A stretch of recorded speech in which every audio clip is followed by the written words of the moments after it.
Kwa upande wa matokeo ya upimaji wa kitaifa wa kidato cha pili, mwaka 2025 baraza lilipima mitaala miwili, mtaala wa awali na mtaala ulioboreshwa ambao umepimwa kwa mara ya kwanza kwa wanafunzi wa mkondo wa amali.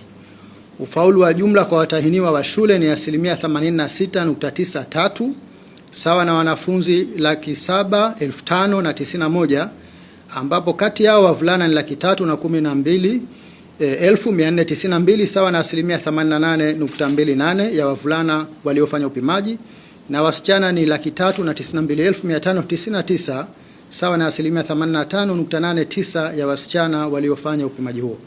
Aidha, kati ya waliofaulu wavulana ni 44% na wasichana ni 56%. Kwa ujumla, ufaulu wa kidato cha pili mwaka 2025 umeimarika kwa ongezeko la 1.52 kutoka 85.41 ya mwaka 24 na 85.31 ya mwaka 23.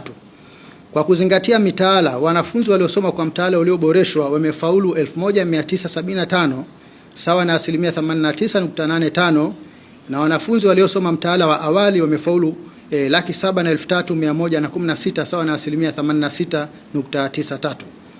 Kwa kuzingatia ubora wa ufaulu, jumla ya watahiniwa 240,469 sawa na 29.64 waipata madaraja ya la kwanza mpaka la tatu. Mwaka 24 waliopata madaraja hayo walikuwa 239,707 sawa na 30.08, na mwaka 23 walikuwa 192,633 sawa na 27.73.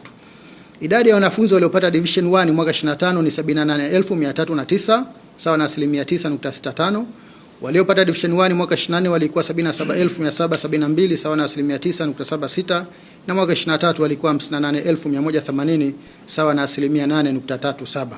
Kuhusu ufaulu kishule, jumla ya shule 6,198 sawa na 99.6 ya shule zote 6,223 zenye matokeo zimepata wastani wa daraja A mpaka D.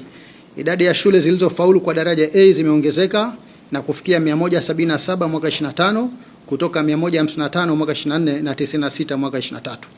Kwa upande wa shule zilizopata daraja F ni 25 mwaka 2025, na mwaka 24 zilikuwa 27 na mwaka 23 zilikuwa 30.